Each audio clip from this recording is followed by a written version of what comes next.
자, 다시 앞에 화면 볼게요. 이제 now라고 하는 함수 한번 써 볼 건데요. 자, 우리가 지금까지 사용해봤던 예하거나 이제 데이터 타입이나 이런 거랑 다르게 함수라고 하는 개념을 처음 이제 실행을 해 볼 거예요. 자, 이 now 함수는 실행하는 방법이 이렇습니다.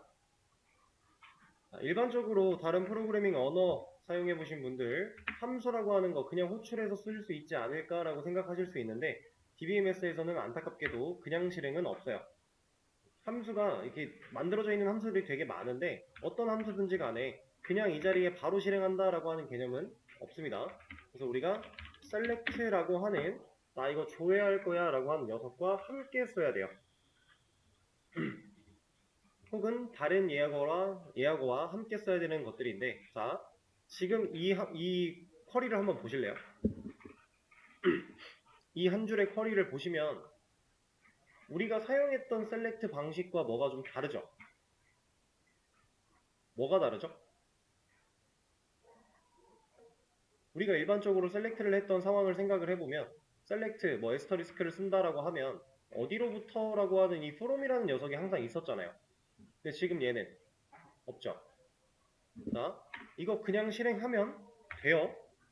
이 now라고 하는 함수 자체가 가진 능력은 간단한 겁니다. 현재 날짜와 시간을 데이터를 돌려줘요. 이게 now 함수가 하는 일인데 얘는 어떻게 했길래 from이라고 하는 녀석이 없어도 사용이 가능한 것일까? 라는 거예요. 자, 중요한 개념까지는 아니지만 여러분들이 하나 알고 계셔야 되는 개념 중에 하나가 이제 DBMS, 어떤 DBMS든지 간에 사용을 하시다 보면 함수를 실행해 봐야 되는 이런 상황들이 분명히 와요. 그때 이렇게 select 하고 함수만 딱 호출을 하는 이 행위가 사실상 이 from dual이라고 하는 부분이 생략되어 있는 겁니다. 그래서 지금 이렇게 실행을 시켜 봐도요, 결과는 동일해요. 여기서 데이터 값이 바뀐 이유는 그 사이에 몇 초가 흘렀기 때문이에요. 현재 날짜와 시간을 가져오는 함수니까. 자, 이 from dual, 이 녀석은 뭐냐면, 자, 우리가 배웠던 테이블의 개념을 다시 짚어볼게요. 자, 우리가 직접 만드는 테이블에는 컬럼, 한 개 이상의 컬럼이 필수로 필요했고요. 그리고 해당 컬럼에 어떤 데이터가 들어갈 것인가 라고 정해야 하는 데이터 타입 부분이 필수였어요. 그러면 우리가 최소한 테이블을 만들기 위해서 하나의 컬럼과 데이터 타입을 명시하는 행위가 있어야만 한다는 거죠. 근데 이 from dual이라는 녀석은 그게 없어요. 근데 이거 우리가 만든 테이블인가요? 그리고 지금 잘 보시면 이 녀석이 테이블의 이름으로서 활용된 게 아니죠. 이거 이미 예약어예요. 그래서 여기다가 이러면 없어요. 이렇게 이름으로 쓰겠다라고 조회를 해버리면 듀얼이라고 하는 테이블이 없기 때문에 이게 불가능합니다. 그래서 우리는 이 부분만큼은 이제 예약어로서 듀얼의 의미를 써줘야 되는데 얘는 진짜 간단하게 표현해서 어떤 애냐면 아무것도 가지고 있지 않지만 어떤 것도 가질 수 있는 테이블이라고 보시면 돼요. 우리가 배웠던 테이블의 개념과 조금 모순되는 개념을 가진 녀석인데 얘는 DBMS마다 공통으로 제공이 됩니다. 듀얼이라고 하는 이름에 아무것도 없지만 모든 걸 다 가질 수 있는 이 테이블 하나를 제공을 받고 있어요. 그런 느낌으로 이해를 해주시면 됩니다. 그래서 이 녀석한테는 뭘 할 수 있냐면 자, 지금 now라는 함수를 실행한 결과를 보려고 할 때 이 아무것도 없는 근데 어떤 것도 가질 수 있는 이 녀석을 통해 우리가 결과를 봤는데 이런 거 말고도요 그냥 진짜 이런 것도 돼요. 그냥 진짜 어떤 것도 가질 수 있어요. 여기다가 이런 것도 할 수 있습니다.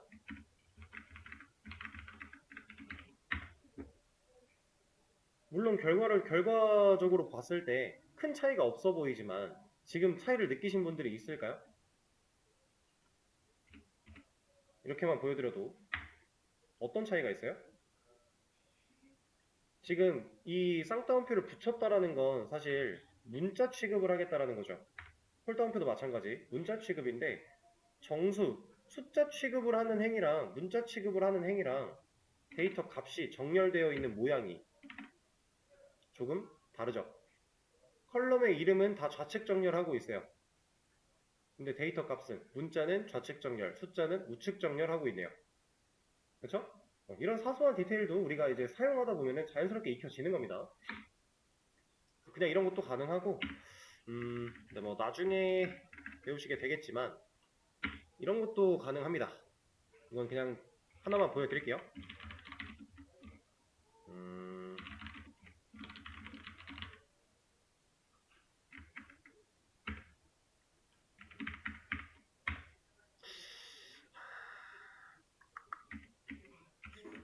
이거를 여기다가 쓰려면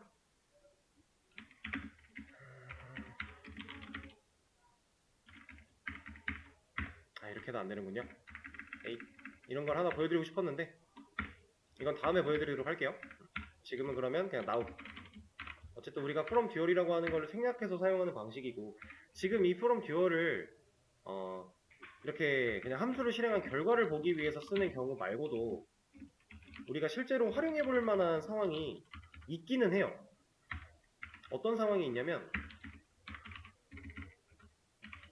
이것도 나중에 얘기가 한번 나오긴 할 겁니다.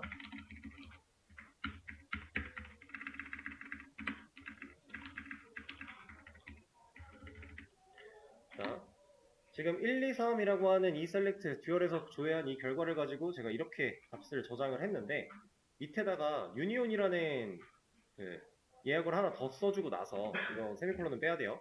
써주고 나서 셀렉트를 또 듀얼에서 4, 5, 6을 가져와라 라고 했어요. 이러면 데이터가 이런 식으로 만들어집니다. 이게 왜 필요하냐면 나중에 간혹 가다가 실제 테이블의 데이터를 가져왔는데 이것만 보여줄 게 아니라 다른 데이터를 좀 임의로 만들어서 끼워 맞춰야 되는 상황이 와요. 그럴 때 실제로 이런 데이터는 우리가 지금 따로 갖고 있는 테이블이 없을 거니까 어거지로 값을 그냥 끼워 넣는 방식으로도, 이런 식으로도 사용할 때 이제 듀얼을 쓸 수가 있다라는 겁니다. 근데 이제 이런 걸 제대로 활용을 하려면 신경 쓸 게 되게 많기 때문에 지금 당장은 너무 고민할 필요가 없어요. 나중에 좀 더 많이 배우고 나서 생각을 해볼 거예요. 그래서 일단 이 함수 select라고 하는 함수, now라고 하는 함수를 실행을 시켜보면 현재 날짜와 시간을 알 수 있다라고 하는 건데, 이제 이거를 실질적으로 우리가 사용을 어떤 식으로 해야 되냐. 자, 3번 게시물에 비어있는 날짜 정보를 채운다라고 하고 있어요. 그럼 지금 여기를 채우란 얘기죠. 얘를 now 함수를 사용해서 채워볼 겁니다. insert예요, update예요? 네, update입니다. update article. set reg date라는 컬럼에 값을 넣을 건데, 제가 두 가지를 보여드릴 거예요. 둘 중에 뭐가 더 맞는 표현일지 한번 예상을 해보세요.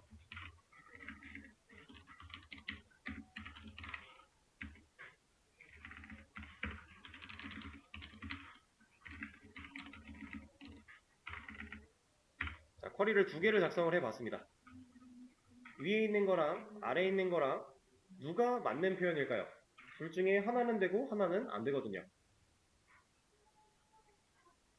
우리가 방금 전에 써봤던 방식은 이 방식입니다. 그죠? 이제 만약에 이 부분까지 문제를 도달을 못해서 구글링을 한 번도 못 해보신 분들은 그냥 머릿속으로 생각을 유추를 해보는 거잖아요. 그럼 이제 다른 프로그래밍 언어를 생각을 해봤을 때 이 now라는 함수가 어떠한 값을 돌려준다, 리턴의 개념으로 이해를 하실 수 있어요. 그래서 이 리턴이니까 그럼 이거 했을 때 리턴 값이 현재 날짜와 시간이었으니까 얘가 맞지 않을까? 라고 생각할 수 있어요. 그게 잘못됐다는 얘기가 절대 아닙니다. 근데 아쉽게도 얘가 안 되는 애예요. 되는 건 이겁니다. 이 녀석은 불가능한 방식. 우리가 함수를 독단적으로 실행시켜 볼 때나 select 가지고 실행을 시켜보는 거지, 다른 예약어, 이 DML적인 다른 예약어를 가지고 사용을 하는 상황에서는 함수를 그냥 불러낼 수 있어요. 실제로 이렇게 써야 되는 거고. 자, 그러면 제가 이 쿼리를 아까 실행을 한번 했죠? 데이터가 어떻게 들어갔는지 한번 보겠습니다. now 함수가 가지고 있는 현재 날짜와 시간 데이터를 여기다가 잘 넣어줬죠. 이렇게 사용할 수가 있는 겁니다. 자, 이제 우리가 처음으로 함수라는 걸 한번 써봤는데 DBMS가 이 now라고 하는 함수는 우리가 직접 만든 게 아니죠. 우리 손으로 이 함수를 정의하거나 만들어낸 게 아니에요. 근데 이미 만들어져 있는 거잖아요. 그러면 누가 만든 거예요? 얘가 만들어 놓은 거예요. 우리가 지금 쓰는 DBMS 뭐라고요? MySQL. 이 녀석이 가지고 있는 내장 함수가 되는 겁니다. 내장. 내가 가지고 있다. 안에 가지고 있는 내장 함수다. 근데 이 내장 함수들이 종류가 되게 많아요. 한두 개 있고 끝나는 게 아니에요. 엄청 많은 것들을 가지고 있어요. 그러면 우리가 그 엄청 많은 것들을 머릿속에다가 다 넣어놓고 나는 모든 함수를 다 알아. 그러니까 이땐 이걸 활용해야지 라고 하는 게 맞을까요? 아니겠죠. 그러면 우리는 이 함수를 몰라도 될까요? 그것도 아니에요. 어느 정도 주로 사용하는 것들을 알아놓고 그거랑 유사한 결들은 뭘로 알아낸다? 구글링을 통해서 알아내시면 됩니다. 예를 들어 이런 거예요. 우리가 지금 now라는 함수를 만약에 안 배웠다라고 하는데 제가 여러분들한테 MySQL이라고 하는 DBMS 안에는 현재 날짜와 시간을 구할 수 있는 함수가 있습니다 라고 했어요. 그 함수 이름을 우리가 아직 안 배웠다라고 가정을 할게요. 그러면 여러분들 검색을 어떻게 해야 되냐? MySQL 현재 날짜와 시간이라고 치면 나오는 거예요. 자, 여기 보시면은 now 함수를 통해서 현재 시간을 확인할 수 있다. 그리고 cur date, cur time 함수를 이용해서 현재 날짜와 현재 시간을 반환한다. 이런 것들. 비슷한 애들이 결국 같이 검색하면 같이 나올 거잖아요. 그럼 이 글을 읽으면서 우리는 벌써 3개 함수 알아낸 거예요. 그리고 실제로 얘를 활용했을 때 어떤 식으로 결과를 돌려주는지 눈으로 보면 되겠죠?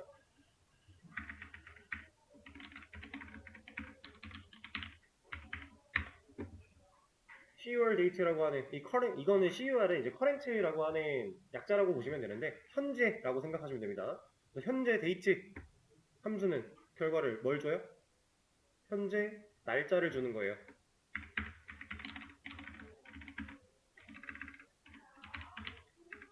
그러면 current time은 현재 시간을 주는 겁니다. now는 둘 다 주는 거였죠. 자, 얘가 함수가 이렇게 나눠져 있는 이유는 정말 간단한 이유예요.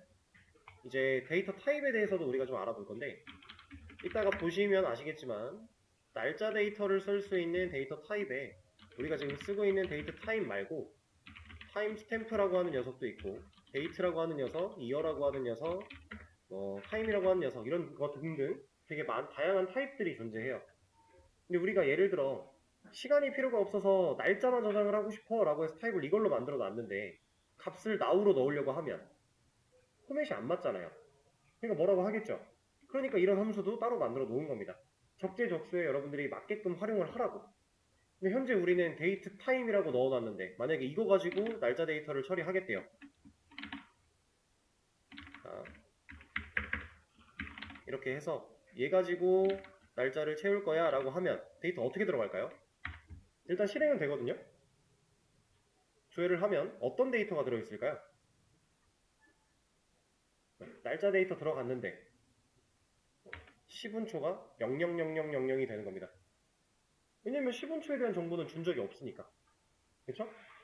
이런 식으로 되는 거예요. 그러면 뭔가 데이터가 있다가 없는, 반밖에 없는 이상한 데이터가 되는 거죠. 적재적소에 잘 활용을 해줘야 된다 라고 하는 개념입니다.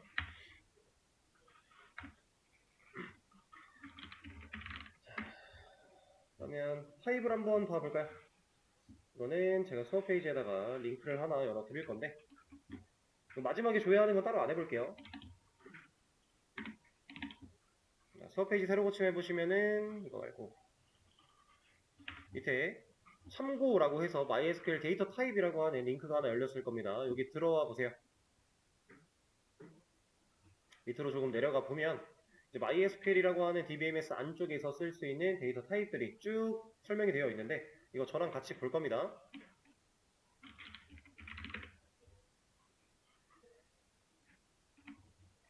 자, 여기 보시면은 이제 문자형이라고 해서 개수가 많고요. 숫자형 많아요. 날짜형 많고 이진 많아요. 되게 많죠. 근데 실질적으로 여러분들이 이 데이터 타입, 다양한 타입들 중에서 주로 사용하는, 꼭 알아야 되는 녀석은 요 정도예요. 나머지는 그냥 모르셔도 큰 지장이 없습니다. 실제로 쓸 일도 많지가 않아요.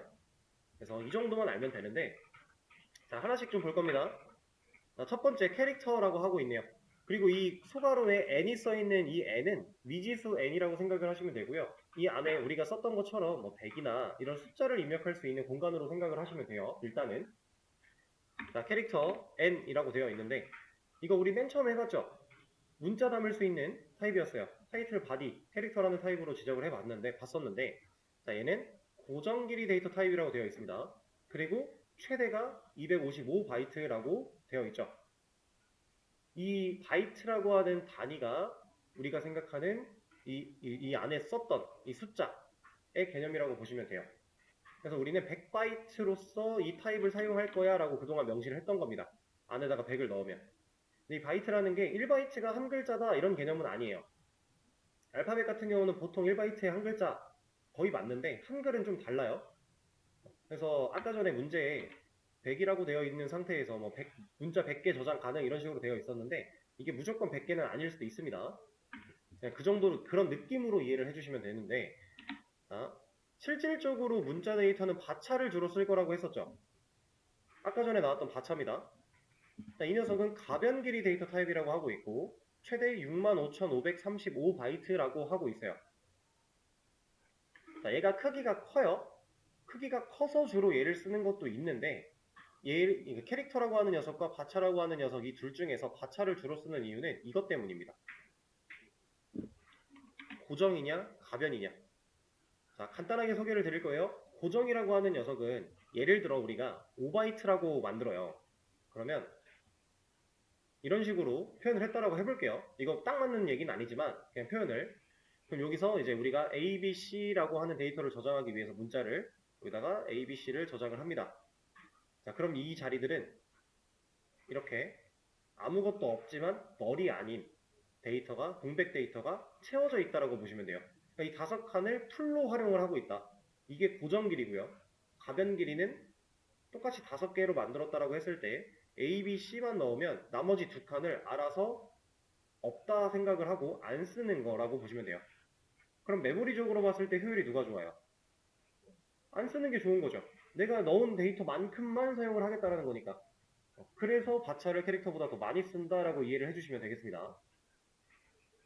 실질적으로 실무에서는 캐릭터 쓰는 경우 없어요. 저는 본 적이 없어요. 실무에서. 거의 문자는 대부분 다 바차예요.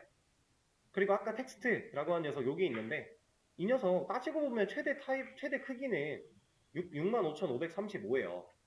그죠? 사실상 얘랑 그 크기 차이가 똑같아요. 최대 크기가. 근데 이 녀석이 텍스트를 많이 저장하는 상태에서는 왜 더 효율이 좋냐면 문자열 데이터로 취급을 하기 때문이에요. 얘는 하나하나를 문자로 취급을 하는 거고 바차는. 그래서 바차라고 하는 녀석은 65,535라고 하는 이 최대 크기를 사용한다라고 가정을 했을 때 바차는 효율이 떨어져요. 느려요. 한 글자 한 글자를 다 따지는 녀석이라서 이런 느낌으로 봐주시면 돼요. 근데 텍스트는 애초에 문자열로서 취급을 하기 때문에 이 문자가 길어진다라고 해도 얘를 배열로서 처리를 하는 상황이라 훨씬 더 효율이 좋은 겁니다. 그래서 문자를 정말 많이 저장을 해야 되는 상황일 때 혹은 그런 가능성이 있는 컬럼일 때는 텍스트라는 타입을 쓰는 거고요. 그게 아니면 바차를 사용을 하면서 타입 크기를 어느 정도 적당히 지정을 해주는 겁니다. 예를 들면 이런 거, 게시물, 아까 우리 타이틀이라고 하는 건 제목이죠. 길어봤자 얼마나 길겠어요. 그러면 바차 쓰는 거고요. 타입 크기를 적당하게 막 50에서 100 정도 저장을 해주는 거고, 그다음 내용, 컨텐츠는 나무 위키 같은 거 보면은 내용 엄청 길잖아요. 그런 거 다 저장하려면 바차로 우리가 크기를 크게 잡기에는 좀 애매하겠죠. 그럴 때 텍스트를 쓰면 되는 겁니다. 이해되실까요? 그런 느낌. 그래서 얘는 주로 안 쓰고 얘 주로 쓴다. 그리고 여기는 제가 자연스럽게 넘어갔는데 당연히 몰라도 되는 거예요. 타이니 텍스트 그냥 간단하게 문자열을 다룰 건데 조금 크기가 작게끔 정해져 있는 녀석입니다. 타이니 작다란 뜻이잖아요. 그래서 이거 안 씁니다. 그냥 바차 쓰면 돼요. 그리고 그냥 텍스트는 우리가 주로 사용하는 거였고, 자, 미디엄 텍스트 당연히 사이즈에 관련된 얘기겠죠. 크기가 좀 더 커요. 안 씁니다. 우리 이 정도면 충분해요. 65,535바이트가 생각보다 엄청 커요. 작지 않습니다. 그 다음에 롱 텍스트 얘도 훨씬 큰 녀석인데 쓸 일 거의 없다고 보시면 돼요. 근데 지금 제가 말하는 없다라는 이 상황은 약간 웹에 국한되어 있긴 해요. 웹 상황에서 웹 개발을 진행할 때 DBMS를 쓴다라고 하면 이런 타입들 거의 쓸 일 없습니다. 근데 혹시나 이제 빅데이터나 이쪽으로 넘어간다면 있을 수도 있어요. 그렇게 생각을 해주시면 되고, 그리고 여기 제이슨이라고 하는 게 하나가 있는데 이거는 우리가 실질적으로 DBMS를 활용하면서 DBMS에다가 제이슨 타입을 넣을 일은 거의 없을 거예요. 이것도 물론 웹에 좀 치우쳐져 있는 얘기긴 하지만 다른 경우라고 해도 거의 없을 겁니다. 그래서 얘는 그냥 모르셔도 돼요. 이거는 언어 쪽에서 좀 더 부각을 드러낼 만한 데이터 타입이기 때문에 지금 당장은 넘어가도 된다. 그럼 문자 중에서 우리가 알아야 되는 거 뭐다? 다차랑 텍스트다. 이거 두 개만 적절하게 사용을 해주시면 됩니다. 자, 숫자로 넘어가 볼게요. 자, 시작부터 타이니 인트. 그냥 인트가 여기에 있는데 타이니 인트, 스몰 인트, 미디움 인트 다 사이즈 얘기겠죠. 실제로 바이트가 달라요. 이 바이트에 따라서 사용할 수 있는 숫자 범위가 제한되어 있는데 이 녀석들 다 안 써도 됩니다. 실제로 이렇게 작은 수를 저장을 하려고 해도요. 그냥 인트로 보통 해요. 이거 굳이 이렇게까지 할 필요는 딱히 없어요. 그리고 우리가 주로 쓰는 이 인트 정수형 데이터 타입이고 4바이트 이거는 언어랑 같은 개념으로서 똑같은 동일한 4바이트를 가지고 있는데 얘는 여기에 지금 보시면은 소괄호하고 n이 있어요. 인트 옆에. 근데 인트 타입을 쓸 때는 소괄호는 그냥 보통 안 써요. 이거는 그냥 안 쓴다라고 보시면 돼요. 써도 문제가 되는 건 아니지만 안 쓰는 게 더 일반적입니다. 근데 간혹 가다가 이제 제가 문제 정답 열었는데 정답이 쓰여 있는 경우 있어요. 그거 그냥 무시하시면 돼요. 자료가 좀 옛날 거라. 요즘엔 안 쓴다라고 보시면 되고. 자, 이 녀석 4바이트는 마이너스 21억에서 플러스 21억 정도인데 이거 모르셔도 됩니다. 이거 이 범위를 꼭 외울 필요는 없어요. 근데 이제 자연스럽게 쓰다 보면 어느 정도는 머리에 남게 될 거예요. 저도 외우고 싶어서 외운 게 아니라 이제 기억이 나는 겁니다, 그냥. 그리고 이제 이런 데이터 타입이 보면 음수부터 양수까지 보통 있는데 데이터베이스에서는 음수 불가라고 하는 제약을 걸 수 있어요. 음수 안 써라고 하는 걸 걸 수 있습니다. 그러면 이 음수만큼의 크기가 양수로 변환돼요. 더 큰 숫자까지 쓸 수가 있게 되는 거죠. 그래서 여기 보면 대략적으로 42억 9천 정도까지 우리가 양수 처리를 할 수 있는 데이터 타입이다.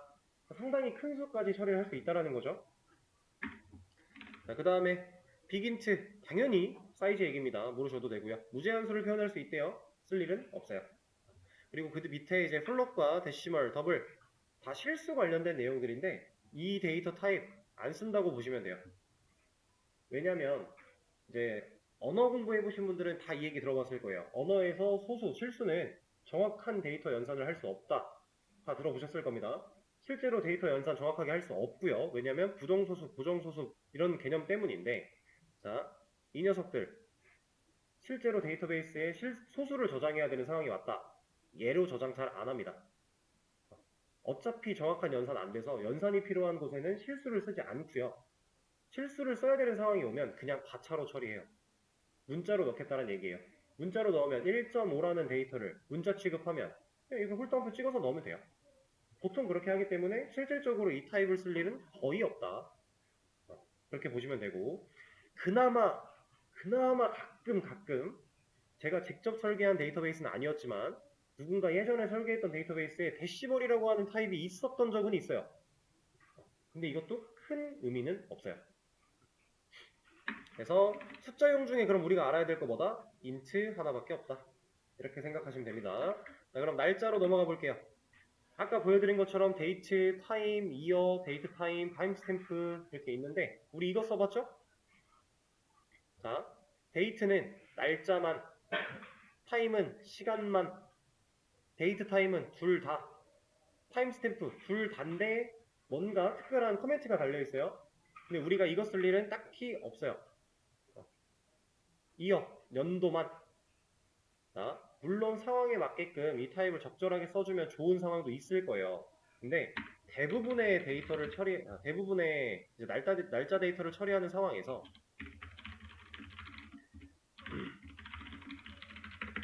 날짜 데이터는 보통 임의로 우리가 날짜를 집어 넣는 행위가 안 좋은 경우가 많겠죠. 아까 말씀드린 것처럼 모두가 다 예언자인 척 할 수 있게 되는 거니까 그런 것들을 못하게 막아야 돼요. 그러면 보통 현재 날짜 혹은 현재 시간 데이터를 저장하게 될 텐데, 자, 얘가 가지는 특수성. 한 번 지나간 시간은 돌아오나요? 돌아오지 않아요. 그러면 우리가 애초에 저장하는 시점에, 데이터를 저장하는 시점에 날짜와 시간을 같이 저장하지 않으면 나중에, 예를 들어 이제 날짜만 저장해둔 상황에서 나중에 시간이 한 번 필요해졌다. 쓸 수 있어요. 이 데이터가 날짜만 저장을 했는데 이 날짜만 저장되는 시점의 시간을 우리가 나중에 알 수 있어요?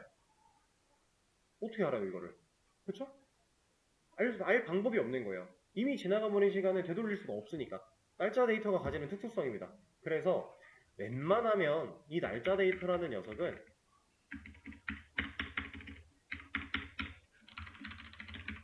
데이터를 저장하는 시점에 날짜와 시간을 보통 같이 저장을 합니다.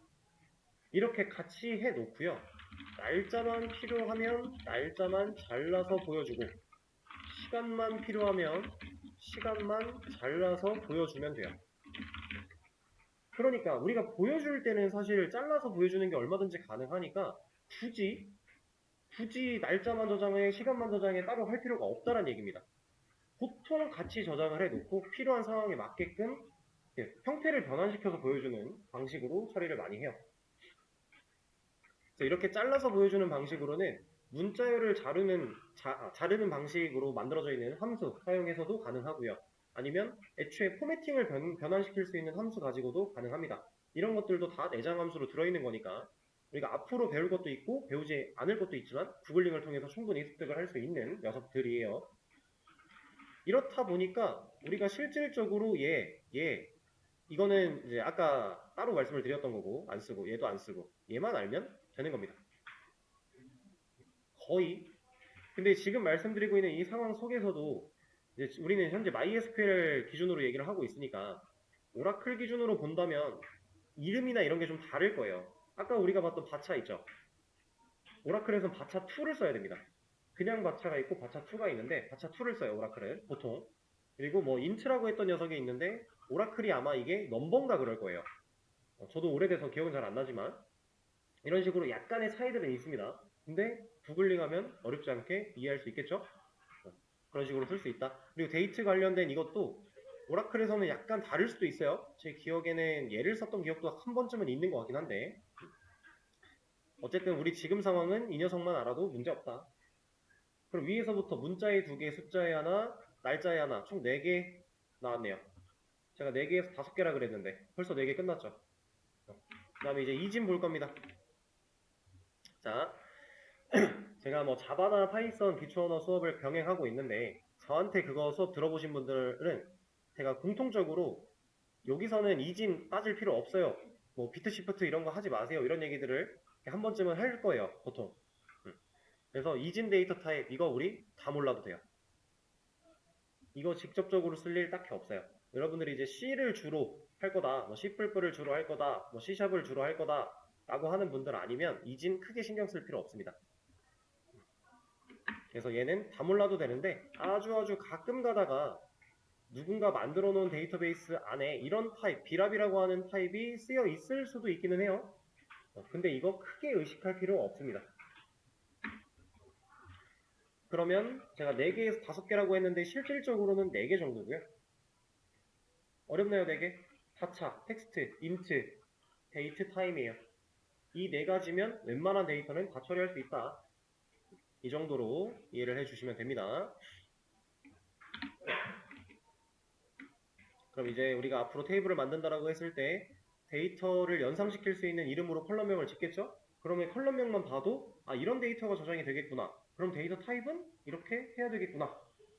우리가 만들어낼 수 있을 거란 얘기예요. 적절한 타입을 사용해서. 자, 타입에 대한 얘기를 여기까지 하도록 하고요. 그리고 이거 하나 알려드릴 겁니다. 이건 그냥 지웁시다. 자, 모든 언어 공통으로 참이라고 하는 개념과 거짓이라고 하는 개념이 있어요. 그죠? DBMS도 마찬가지예요. 참과 거짓이라는 개념이 있습니다.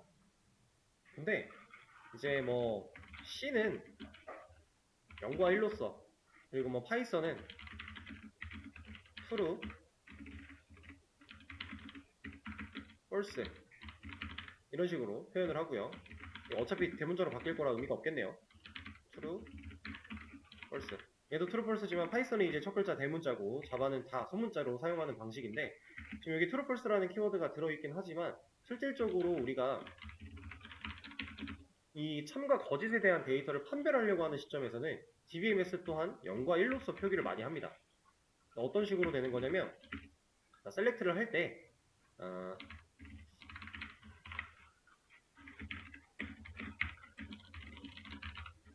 쿼리를 이런 식으로 쓸 수 있어요. 지금 여기에 있는 이 count라고 하는 거 함수 같죠? 함수를 실행하고 있는 건데, 이거 그냥 간단하게 개수 세주는 함수입니다.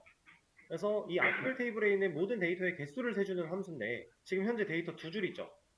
그럼 개수를 세면 2가 나와요. 그럼 이 식을 우리가 판단을 하면 2는 0보다 크다겠죠? 이거 맞는 말이네요? 그럼 데이터베이스가 1로 대답을 해요. 실제로 이 쿼리를 실행시켜 보면 1이 나옵니다. 그리고 이 부등호를 반대로 틀면 0이 나와요. 얘는 틀렸다라는 얘기죠. 그러니까 이 결과에 대해서 우리가 DBMS 또한 0과 1로서 판별을 하기 때문에 이제 하나쯤은 알고 계셔야 됩니다. 0이 거짓에 대한 얘기고요. 1이 참에 대한 얘기예요. 이렇게. 그래서 우리가 셀렉트를 하는, 조회를 하는 상황 속에 이런 부등호, 이런 조건식도 사용이 가능하다. 조건식의 결과는 참이냐 거짓이냐 이런 명제로서 판단을 해줄 거기 때문에 0과 1 얘기해 줄 거고, 그리고 이 개념을 지금 제가 말씀드린 이 상황이 이해가 잘 안 된다면 이렇게 한번 생각을 해보세요. count 2라고 하는 값을 구해냈어요. 근데 2가 0보다 작은 경우는 없죠. 이런 경우가 없기 때문에 없으니까 0개야 라고 알려준다고 생각하시면 되고요. 2가 0보다 큰 경우는 있죠. 그럼 있으니까 지금 이 조건식이 맞는 경우가 하나 있는 거니까, 그래서 1이 나온다 이렇게 이해를 하셔도 괜찮아요. 편한 방식으로 이해를 해주세요. 그냥 단순하게 암기를 해도 되는 부분입니다. 이거는 이렇게 오늘 다양한 문제도 좀 풀어보고 데이터 타입이라는 개념도 좀 배웠고, 그 다음에 참과 거짓에 대한 내용도 정리를 좀 해봤는데,